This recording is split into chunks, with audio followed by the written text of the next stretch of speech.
D, wait for it, delightful. Check out the name tag. You're in my world now, Grandma.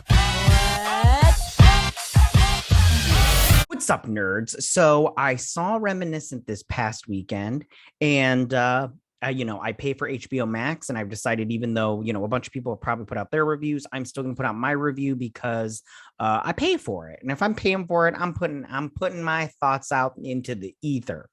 So, but before I get started on my review, I just want to say that if you like what I do here and you enjoy independent content here on YouTube, please consider subscribing to my channel. YouTube is always changing up their algorithm, and small channels like mine usually get pushed to the back of the line. So I please ask that you like, share, and subscribe, and I thank you in advance. So let's get started on this review. So when I do a podcast with my sister, and we did that. I wrote down in my notes that I didn't know if I liked this movie or not. And after getting time to think about it and think about what I watched, I do not like this movie. It was very boring, very the whole time I was just like, what is going on here? Can we hurry this along, kind of thing? And I did see a lot of people say they fell asleep while watching it, and I totally get that. I also saw a lot of people compare it to Blade Runner and Blade Runner 2049. And I have to be honest with you, I can see the comparisons, and I can see that I didn't like those movies either. So, I mean, I can see why I personally didn't like this movie. But if you like this movie, tell me why. But I just can't get behind you. But hey, your opinion is your own opinion. So I thought the concept was a little weird. The only recreation you have is to go and dive into your memories. Like, okay, that's cool, whatever. I mean, maybe why don't your recreation be like how to, get all this water to go away? But it just was weird. But at the same time, I was like, all right, fine, I'm here. And then a constant thing that I was thinking about during this movie is, how are these lights still on? I mean, the lights are on and they're covered. I don't know if the world is covered underwater, but at least Florida and New Orleans are half submerged underwater. And the whole time I'm just like, how are the lights still on? Like, how are people not getting electrocuted, kind of thing? I also was like, when Hugh Jackman is walking into the road and there's that blocked off, which the wall that they built around the certain parts of the cities are just held up by 2x4s. And I'm all like, those walls are not sturdy. But I also was wondering, like, when he's walking through like the city out of his office and everything, he's walking on the road and it's just covered with water. Like, and I'm all like, what's going on? Are your shoes and your feet constantly wet right now? Because that's annoying. You ever been walking in water shoes, like shoes that you step in a puddle and your shoes are just wet the whole time you're walking around them? It's so it's just one of the worst things ever. It's like, it sucks so bad. And like the city and the cities that they went to are like, there's so much underwater, like so much. I wrote that down in my notes. I was like, there's so much of this city underwater.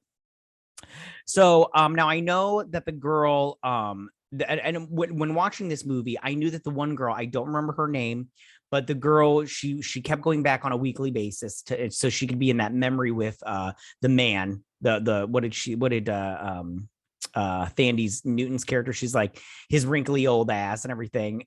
She kept going back, and I knew roughly right after they went to the DA to try to interrogate him with the memory, Hugh Jackman, I figured out that she was his lover, and everything. So I was just very like, once I figured that, I was like, oh, okay, whatever. Now, this movie is very film noir, but it's not as good as film noir. Like film noir, I love that genre. My favorite film noir movie is Maltese Falcon. I love that movie. But this one, I just didn't get the same vibes that I would from a normal film noir movie. Like, it had the voiceover, which I didn't think the voiceover was very good. I mean, I love Hugh Jackman. In fact, in my likes list, it's all the actors. I mean, like, this movie is filled with a lot of really good looking people. I mean, and they're talented actors. I mean, Hugh Jackman, Rebecca Ferguson, and Thandie Newton. I loved all of them. I mean, I think they're so good at their talent and their craft. It's just, this movie is not that good.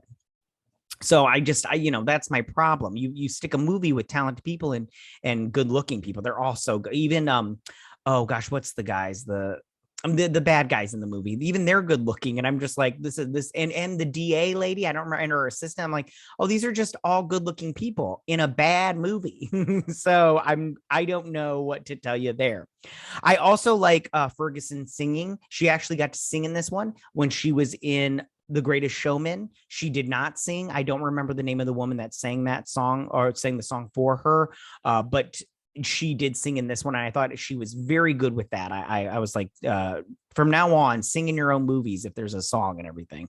I got Jessica Rabbit vibes with that red dress that she was wearing in that first scene with her hair. It was beautiful. She's beautiful and she looked great there. I was like, oh, if they ever do a live action Roger Rabbit movie, you got Jessica Rabbit right there. Although Jessica Rabbit is a cartoon, but I'm just saying. Anyways, the other thing that I liked was that when he worked with the DA, I like that aspect of, he had his own side business of you would come in, you would go under and you would go into your own memories and your happy memories and everything.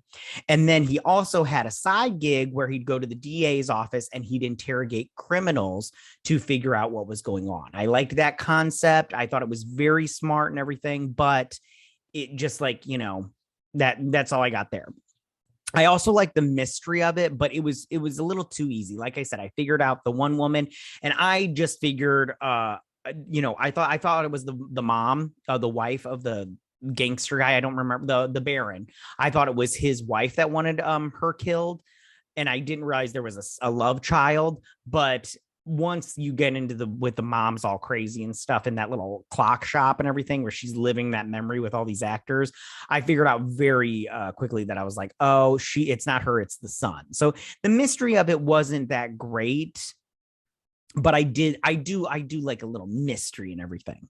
Now on to the things that I didn't like. Like I said, I thought that the plot was very generic.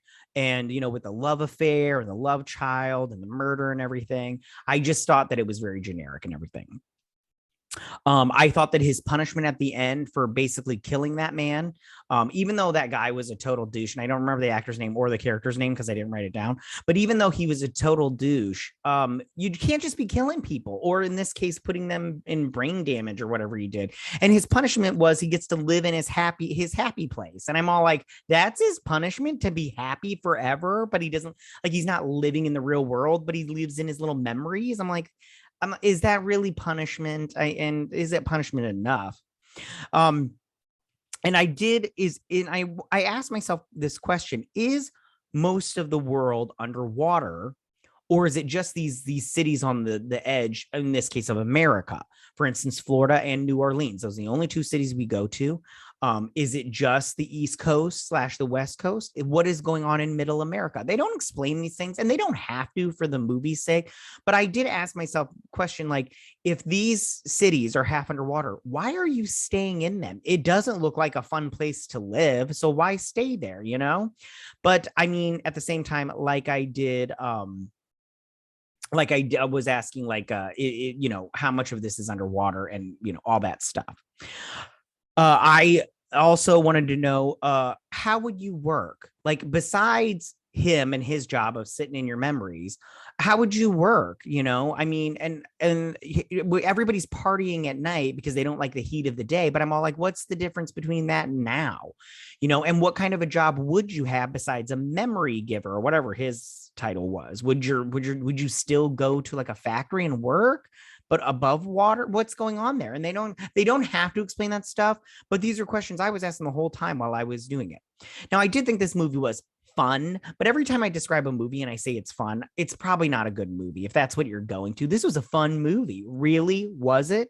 Because I do have to say, I do not think that this would have done well at the box office. This went on HBO Max, which I was thankful for that, because I pay $13.99, whatever the ad-free one is.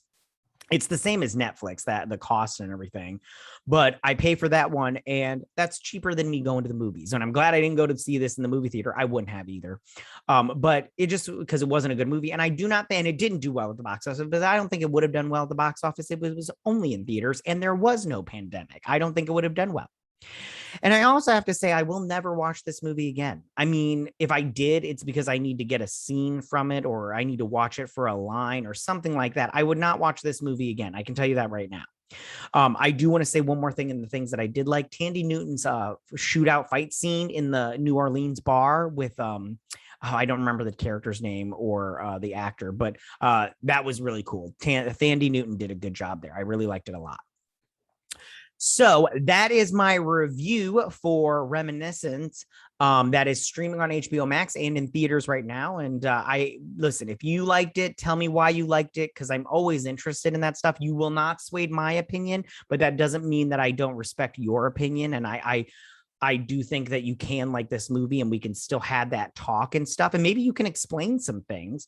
But yeah, go ahead and leave all your comments in that section down below. If you like this video, go hit that like button. You know, I won't mind. If you're new to my channel, please hit that subscribe button. I'd greatly appreciate it. And I will see you guys on the next movie review. You guys have a good day. Bye.